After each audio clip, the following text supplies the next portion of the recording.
రేవంత్ రెడ్డి ఒక ప్రోగ్రాం, రేవంత్ రెడ్డి అనేవాడే ఒక కార్యక్రమం. ఏంటి ఆ కార్యక్రమం?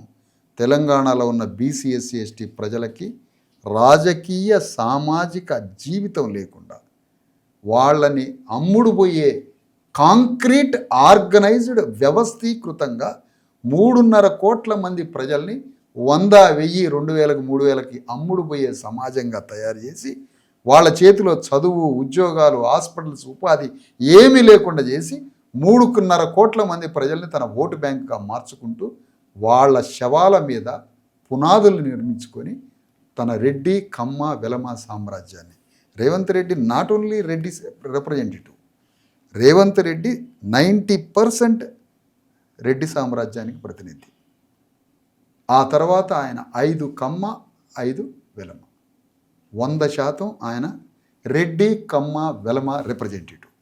అలా బలమంగా ఒక సామ్రాజ్యాన్ని తయారు చేసి అది భూతల స్వర్గంగా మనకు చూపిస్తూ కొన్ని ఎంఓఏలు ఇక్కడ ఈ దేశంలో ఉన్న, ఈ తెలంగాణలో ఉన్న వాళ్ళతో కుదిరించుకున్నాడు సార్.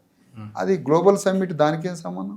అది అయిపోయినాక తెల్లారైనా కుదిరించుకోవచ్చు కదా, దానికేం సంబంధం? ఇది ఒక ఊహాలోకం, ఒక మానసిక ఊహాలోకంలోకి తీసుకుపోతున్న మాంత్రికుడు రేవంత్ రెడ్డి.